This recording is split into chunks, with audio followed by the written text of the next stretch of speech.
The tall, gangly thing? What's up, everybody? Gangly here. I got the chance to play a little bit of Set 8 during the preview event that they had going on this past week, and so I got to play a few games. I wanted to just record a little bit and go over a little bit about what I experienced in Set 8 so you could see it. I've been theory crafting a bit, actually, quite a bit, to see what units and traits I think are going to be pretty strong in the upcoming set. And this game in particular, I got to play something that I imagine is going to be a relatively stable comp. I did end up like hard forcing it, trying to get there. And I'm sure if you clicked on this, you know what it is, that I'm looking to play reroll Brawlers. Specifically reroll JAX. When we actually get the Brawlers on the board, I'll talk a little bit more about how I came to this conclusion of like why I think you play it this way. It's pretty intuitive. I don't think you really need someone to explain it once you kind of get it yourself, but it's still worth going over.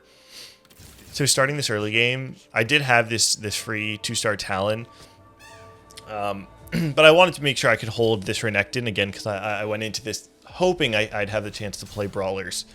Right now, I wanted to figure out what this Talon unit does, and how he works is that it seems like he jumps to the unit that is furthest away from the center of the board. So it's almost like he is still an assassin, even though assassins are actually no longer in TFT. They're not in TFT Set 8 at least. So there are a couple different units that have assassin-like abilities that still function in a similar way, but the actual trait itself doesn't exist. You'll see in a little bit when I get to this early game Brawler board.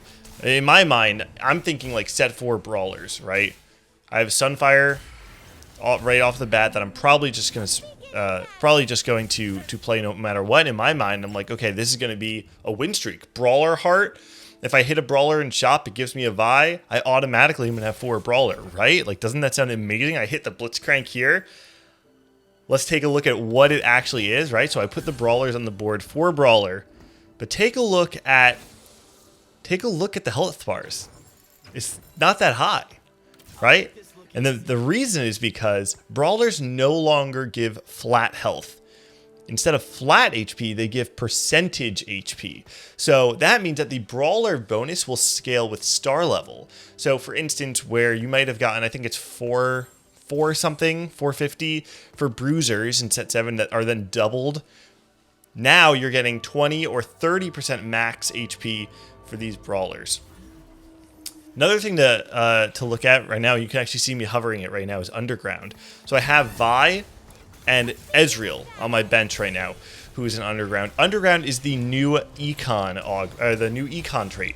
So no longer do we have Lagoon or Astral or these drip Econ traits. We are back to the cash out style augment, or the cash out style Econ traits. You'll see exactly like how it actually works, but because I do get it online during stage 2, but it is definitely more of like that cash out, kind of the moment of dopamine where you get something offered to you. Yeah, this is where I hit it. I don't know if I play it right away. I think I do. Yeah. So on the right here, you can see this tunnel. The way it works is that every fight, your underground units try to complete a heist. And if you win, you get 1 point toward your heist, and if you lose, you get 3 points toward your heist. At the end of 9 points, your underground units present you with a cash out, which can be a variety of different things. Obviously, it does. If you go for that lost streak merc style econ, you're going to cash out your heist much faster than if you were going to win streak. What I ended up doing is win streaking, but I'm pretty confident it's because no one just knows how to play this set right now. Vi actually seems pretty good though. I do remember in the mid game I end up carrying Vi, or not carrying Vi, but having Vi act as my main tank. She has this like armor shred plus shield that goes around her, and it seems to refresh pretty well. So I actually think Vi is going to be a pretty strong mid game tank. Offered the JAX here. Now, let me go back to what I was saying before. The fact that Brawler no longer gives you flat HP, but instead gives you percentage HP, or percentage HP. When I heard that, the first thing I thought is, Does that mean reroll Brawlers is going to be insane? Because if you can increase the base health of your Brawlers, then the percentage is going to scale really well. And in addition to that, JAX is a mecha-prime. This is basically if you remember from set 3, the mech where Garen would come out and have like this crazy ult from I forget who the mech units even were, but it's kind of a nod to that. What mecha-prime does is that 3 mech units come together, and you choose which one is going to be your I forget what the term is called. We'll just say the mech. So if I select JAX as my mech, the other 2 mechs, or the other 2 mecha units, are no longer in the fight, and instead JAX is empowered, and he gets 75% health and AD from those other 2 units. So if you reroll JAX, he's getting a ton of base HP from the 3-star version of himself, and then he's also getting 75% of the HP of both of the other 2 mech units on the board. So all that together, I was like, this sounds like it's got to be really, really good. Now, all game long, I'm going to be just looking for bows. The way JAX works in particular is that every 3rd attack, his auto is empowered and deals bonus magic damage. So this kind of brings me back to the set 5 JAX, where you kind of just wanted to give him attack speed or Titans or Bloodthirster, things like that. I imagine with such high base health, Bloodthirster is probably going to be a very strong item. It's kind of this combination of like the set 5 JAX plus set 6 like Cho'Gath frontline kind of thing, because ideally you do want JAX in your frontline.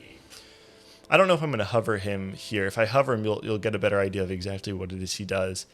But in my mind, my perfect build, I think, is going to be something like Rageblade, Titans, BT.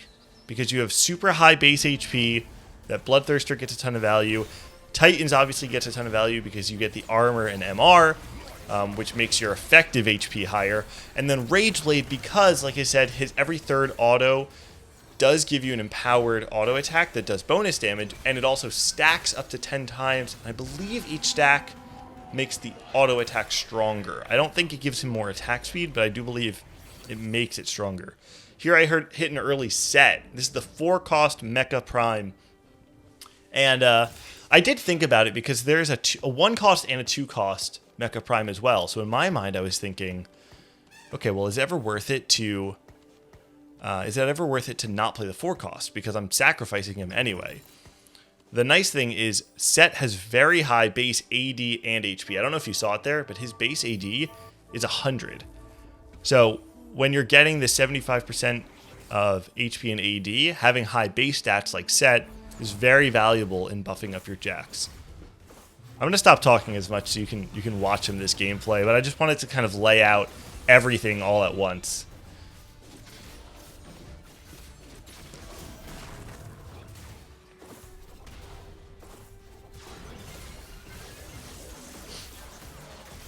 I definitely wasn't expecting my board to be this strong.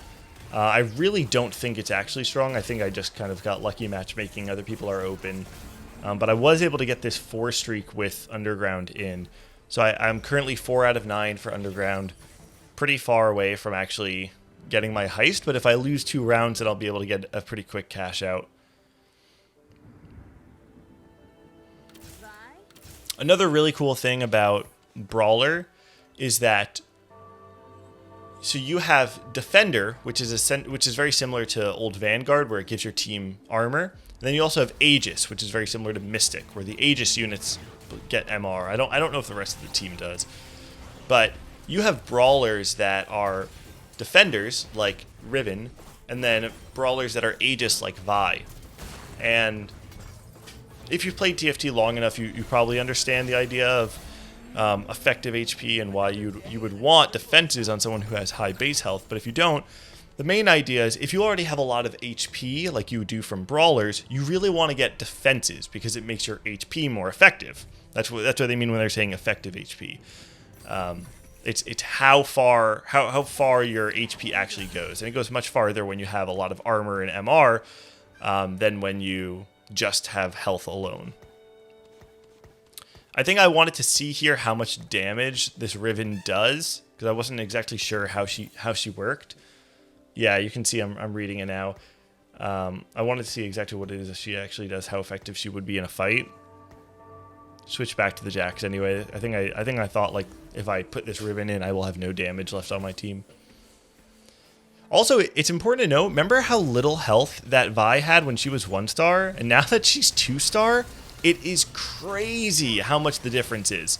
So Brawlers, early game Brawlers, are not the same that they once were. You know, traditionally you think Brawlers, Bruisers, whatever it may be, you get them early game because you get the flat HP and it's really effective. Now you really want to wait to have your 2-star Brawler before you play around that synergy. It's probably better to just play around Defenders or some other frontline before playing Brawlers if you have all 1-stars.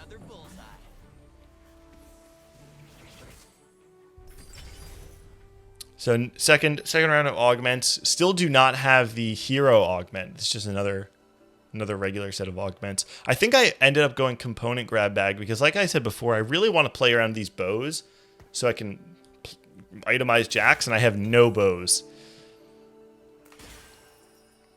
And I get nothing useful. I think I probably just slam Hodge here. Honestly, it probably should just be a Hodge Gargoyle, something like that. Maybe I go Gargoyle Vi. I wish I actually can't remember. But that makes sense to me. Yeah. All makes sense. Probably should just play. Yeah, I didn't know. Yeah, so you can see I randomly just throw in this admin because I knew that it did something, and Spellslinger as well. I think Sona is the other Spellslinger. But I have no idea what the actual admin effect is. If you don't know what admin does, basically you choose a cause and effect for your unit. So for instance, it could be when an admin dies as your cause, and the effect being your entire team gains AP. I don't remember what the actual examples are, but that could be an example of one that the game could have. 7, I think I'm 7 out of 9 now for the heist. So if we keep streaking, 6 out of 9. I can't imagine that this streak continues that much longer. I mean, I do have the really strong front line, but I'm basically playing 2 dead units with the Sona and Ezreal. I don't think they're really doing anything. Well, actually, Sona's doing... Wait. Oh, maybe they're actually pretty good. The Sona did some damage. I imagine the Sona probably did more specifically because of Spellslinger, now that I think about it. That would make sense to me. Spellslinger is kind of the new AP mage kind of trait. Instead of casting twice or anything like that, what it does is every X number of auto attacks, I forget the number, but every X number of auto attacks replaces your auto with some sort of like special ball that comes out and deals damage. Actually, that thing that just came out from the Zoe was an example of the Spellslinger attack.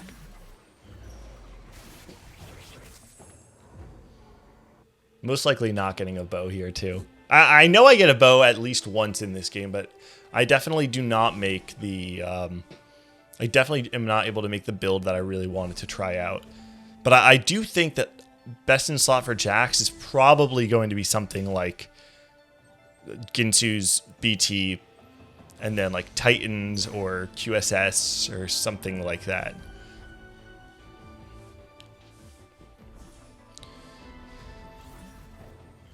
So I hit a Belveth here. I don't know if I play this right away. So actually I hit my heist. So what I can do right now is I can choose to take both of these, the chain and the vest, or I can continue the heist and do another 9 rounds. But I won't get those things that I was offered at all anymore. I don't think they're even included in my cash out at the next 9. What I was going to say about this Belveth is that she is a threat. So threats, if you don't know, are single synergy units. They have no other traits, they have no other bonuses, but they're very strong units by themselves. So these are splashable units that either serve as frontline or carries or utility, depending on what the unit is. But they actually they're very cool. They serve many different functions within a team. This person here, it looks like they're running reroll supers. Probably not worth it to cover all of it right now, but supers are essentially just a reroll composition that you can build around because they deal extra damage for every 3-star on your board. Metal is harder than flesh. I will say 1-star JAX feels pretty lackluster. A part of that is probably that I'm just running these 3 underground. Like if I was running 6 Brawler, maybe that's better because he has a beefier front line to stall for him, but I'm not exactly sure. This is what I mentioned before, where you can run that 2 defender, where you get the additional armor on your team through running Set plus Ribbon.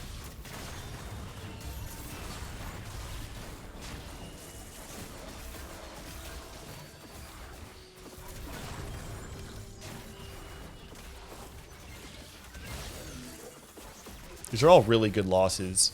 The fact that I'm able to get these 1-unit losses is super good for this heist.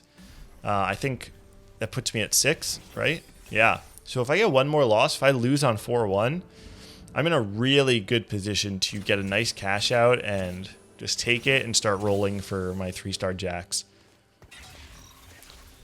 Now I've activated the mecha-prime. You can see, I use that item, kind of like the Dragon Mancer's item from set 7. And you'll watch JAX. He now turns into this giant JAX. Set and Draven are no longer in the fight, but instead JAX has a ton of HP now because of the HP that he's gotten from Set and Draven, and on top of that, the 4 Brawler bonus that's giving him an additional 30% HP. So his HP bar just jumps up once you get the mecha-prime involved. Starting to roll here, I'm just like really, it's so hard to roll in early sets. I think it's probably very good for everyone to just kind of play some rerolls so you get used to the portraits of specific units. Again, important to note that 2-starring your units for mecha-prime is actually valuable because you want the additional base HP and AD that comes from 2-starring your units.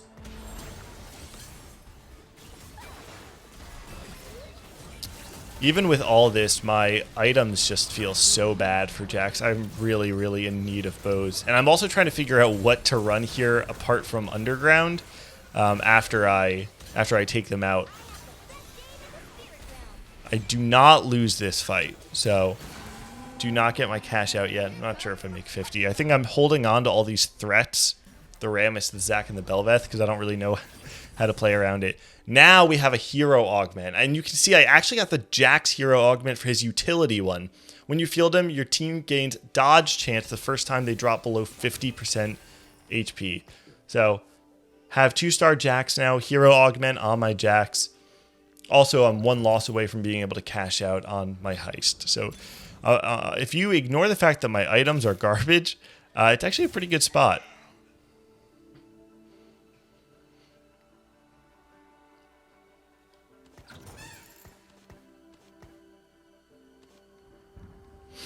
I'm still trying to figure out exactly what I should be slamming here because I want to save this chain.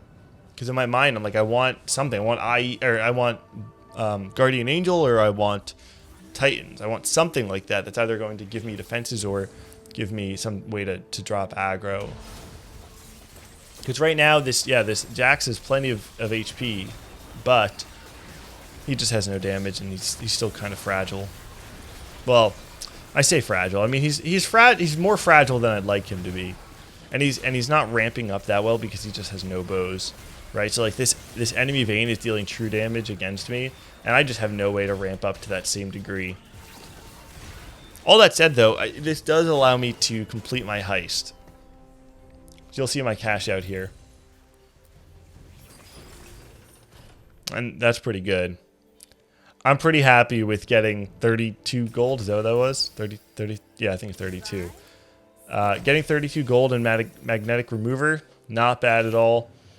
Allows me to start rerolling, especially because I really want to make sure that I'm hitting this 3-star JAX. Again, like now I'm in a place where like I don't need to run underground anymore, so I just run 2 threats. I run a frontline threat of Rammus and a backline threat of Belveth, because I just have no idea how else to play this comp right now. I definitely think I probably just could have thrown in 6 Brawler. That's probably fine. I don't think 5 mecha-prime is probably necessary. I know you need a 5 cost for it anyway. So I think that this is the part of the build where once you get the 4 Brawler, 3 Mecha, where you can just kind of play what your board needs. So for instance, if you need to play around Aegis and get more MR, you can do that. If you want to play something with more frontline, you can play Rammus or Zac or Cho'Gath, each of which kind of specialize in having armor, HP, or MR, depending on what your board needs at the time. And if I want more damage, maybe I do play this Bel'Veth in the back. I'm not exactly sure. There's a lot of room to discover what this build needs to look like. All I know is that I need a bow and I don't have one, which really stinks. I think I take this sword so at least I can make Guardian Angel or Edge of Night.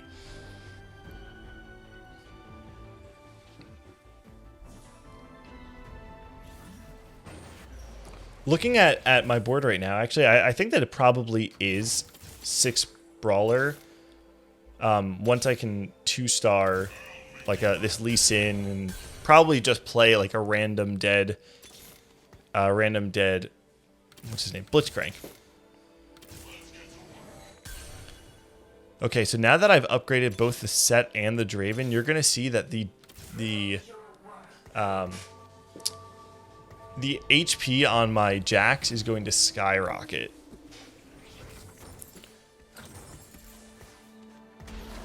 I mean, look at that. Look at that JAX. He has so much HP.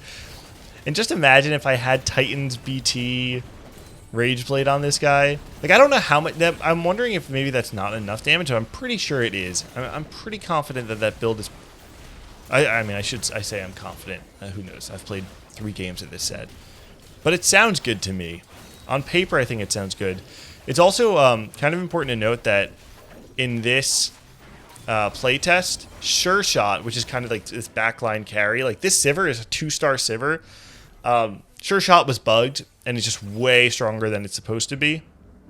So it is not actually that strong. See, I'm wondering now, because I have Sejuani and Lee Sin, like, can I just play around them instead of this Zac and Bel'Veth? But then I hit 2-star Bel'Veth, so I'm like, let's just try it. Although I do wonder, now that I'm seeing, like, I literally had everything 2-starred. If I make this 2-star Riven, I have 2-star Lee Sin. Also, the Sejuani needs to go in. Sejuani is the 4-cost brawler that basically just has full frontline CC, very similar to the Sejuanis of the past.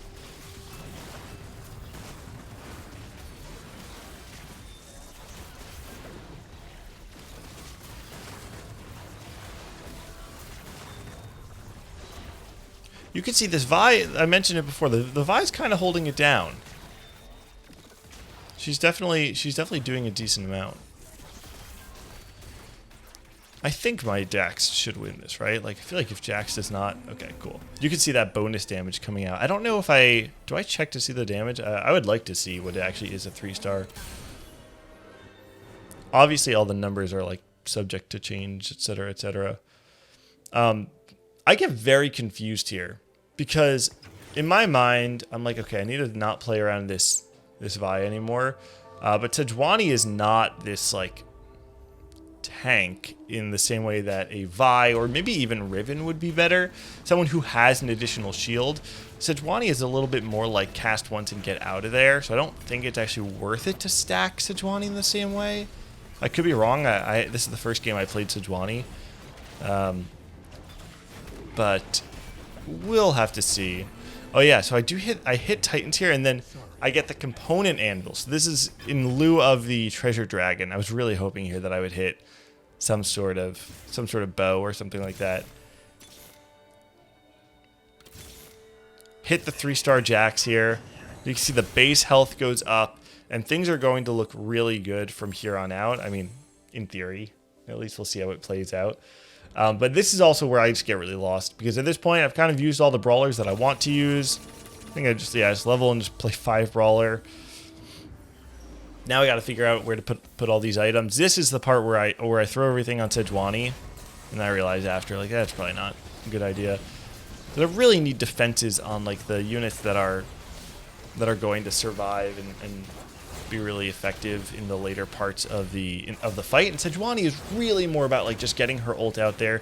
Even 3 item, like does she ult twice here? Like probably not. But yeah, you can see this JAX ramps up and definitely does a lot of damage.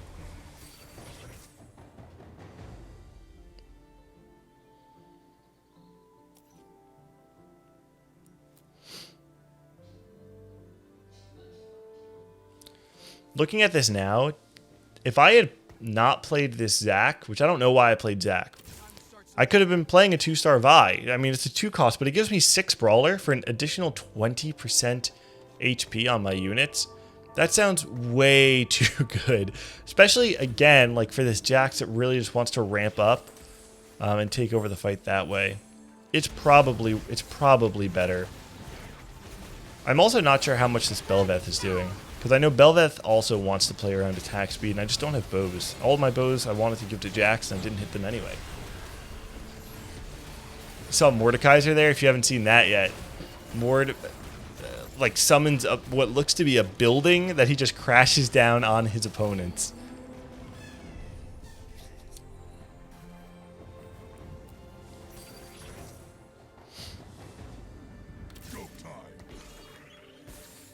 So I think the reason I put the civilian in is I thought it was a different synergy at first. I think mascot is the one I was looking for, where you regenerate HP per second.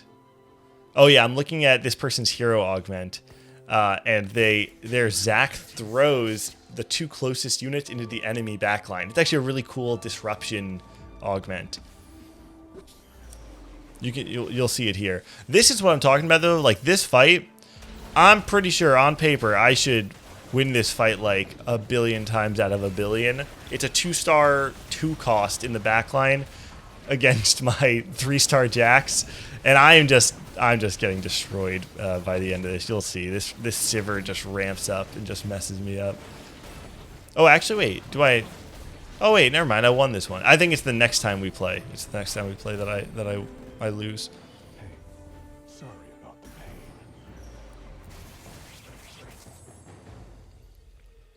This is where everything starts to go a little bit wrong.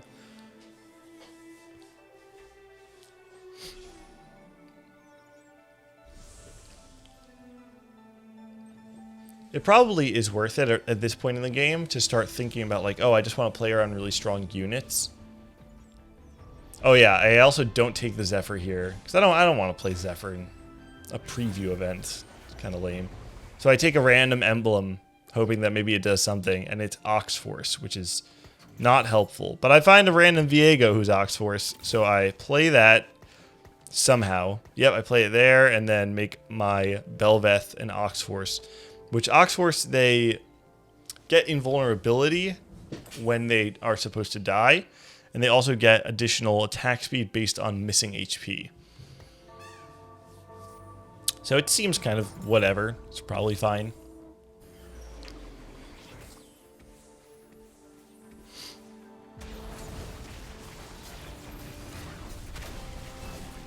I think that actually having the heart threw me off a little bit because I was a little unsure of exactly how to, what to do with all these additional spots. Like I had these extra spaces on my board and didn't know what to do with it. You can see the Urgot there. Urgot, a new unit in this set, who summoned the Tidal Wave, that when he hits units has a % chance to give the enemy team loot. So pretty cool. Kind of like a utility econ 5 cost with you know, a lot of CC.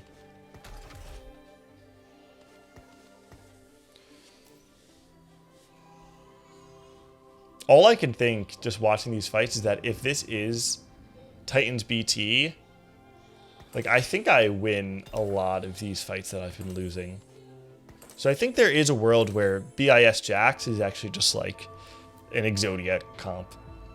Especially if maybe you do hit something like a mecha-prime heart and you're able to play, actually I don't even, or a mecha-prime crest, something like that, that allows you to play 5 mecha without having to run a 1-cost Wukong. I'm not sure exactly if that's even a thing. Getting flashbacks of set 2 Singed here, of my JAX running into the backline to chase this Nunu around.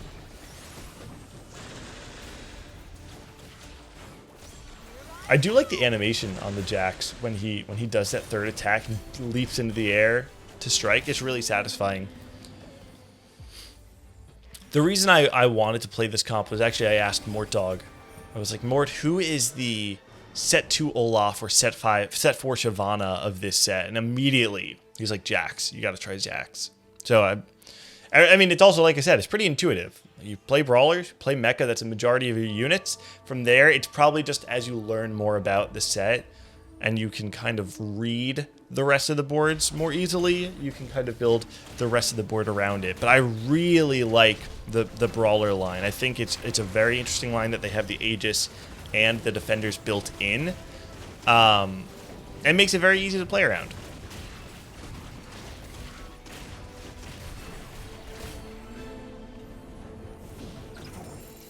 This is the full item anvil, so like you saw the component version before, the full item one allows you to choose one of 5 items for your board.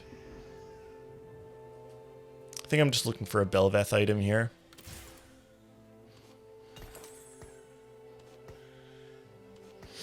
Decide maybe I can put Belveth in the front line around this Sejuani. Maybe JAX and Belveth end up attacking the same unit.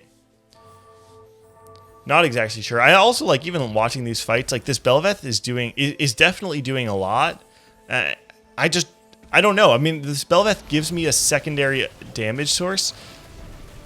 It's just really a question of like, do I want a secondary damage source or should I be building more around like utility and additional frontline for my team?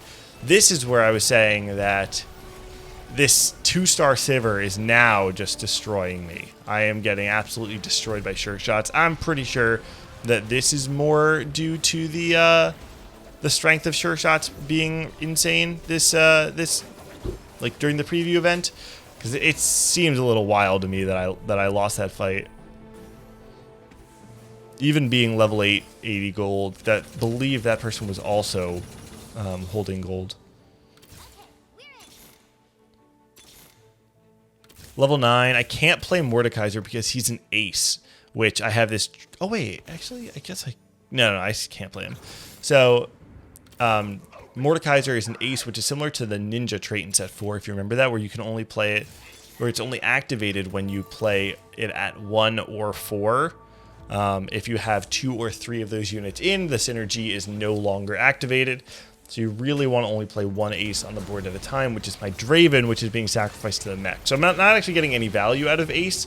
So I think it's just, there's no real world where I'm playing Mord on this board. This is that supers board. Again, the reroll. You can see the 3-star Gangplank, the 3-star Malphite. I forget who the 3rd super is. It might be Lee Sin.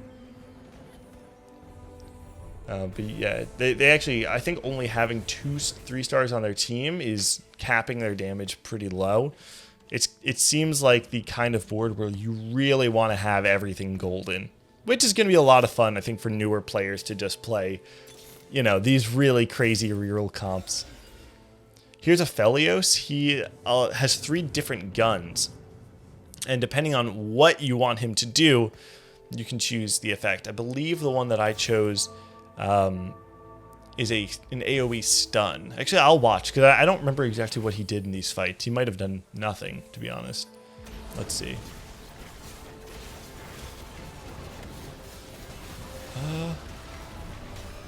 Oh yeah, I see it. It was an AoE stun. Okay, that's kind of cool. He was able to stun the backline.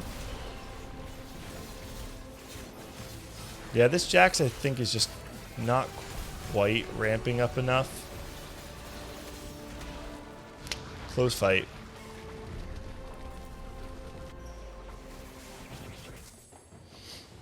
And you can see here, I mean, it's kind of what I was saying before. It's like I had this 4 brawler, 3 mecha in. That part makes sense. It makes sense. That's like the core, and then from there, I kind of struggled to build around it. I'm wondering if maybe there is a world where I should have been playing around like a Leona and holding a 1-cost Wukong, because I had all these extra spots.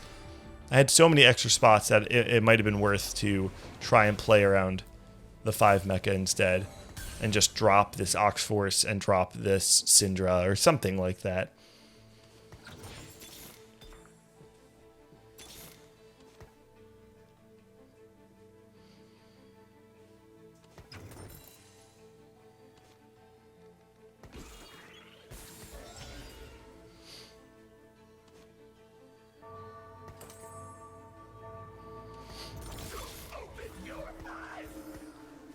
I think I don't remember if the game ends here. I think it might have. This person does have 2-star Samira now.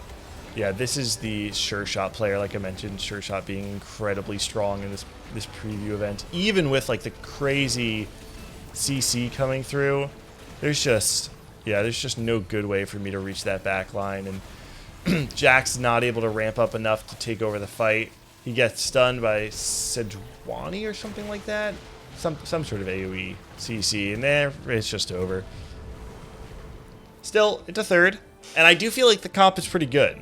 It's just about figuring out how to actually get it to its complete peak. Now, I will say, even with Sure Shot being strong, this competition, this is actually Bryce Blum that's playing this comp in first right now. The composition for Sure Shot does seem pretty good. Generally speaking, there's a lot of good units that you can play, and if you play it with just like this two sure shot around Samira and I think Aphelios is the other one. It looks like Aphelios, I think. Or in this case, he's playing the four sure shot. That's also fine. There's just a lot of damage, and then also enough room for you to throw in these really strong late game threats like the Urgot and the Sejuani and the Janna. On the flip side, the player he's playing against is also a Sure Shot player, obviously, because it's strong. So the top 2 in each lobby was basically just Sure Shot players. But he's playing they're playing a 4 Ox Force version of Sure Shots instead. So it's kind of cool. There's different ways to play around these Sure Shot boards. I think the theme of set 8, from what I've seen so far, is flexibility should be back. A lot of the power is more in the units and less so in the items, and I believe even the synergies to a certain degree, because you have the threats in play, right? So much of peak TFT in set 8 should, in theory, if balanced, revolve around players who are able to read their board state, read the lobby, and make an informed decision about what their team needs and which units actually serve those purpose, regardless of their tags. I think that there's going to be a very high skill cap in set 8. I'm hoping that the balance kind of follows, that we see this flexibility come to fruition, because you really never know. It's never going to be a perfect game to balance. It's really hard to do that in TFT, but I think that the potential is there. We've got like the last 2 fights here, I'm assuming, it being 7-1. Now, interesting to note, this Urgot, I actually remember watching this fight and learning it here. Urgot only pulls his title away from where he is positioned. So if you're playing Urgot, like, you want this Urgot on the opposite side to pull that entire cluster towards you. Because you might even get a second cast that does nothing now. Let's see. Oh, actually, wait, did Urgot... That was weird. That second Urgot just did nothing. I don't really know what happened. That's weird. Also, I wish I knew which gun the Aphelios, the Ox Force Aphelios, the one that's streaking right now. I wish I knew exactly which gun he had, because that damage that he did on the backline was kind of insane. He like one-shot everything, it looked like. Also, Bryce is 1 Sejuani away from Sejuani 3, I believe. Does not hit it, sadly. Has a champion duplicator.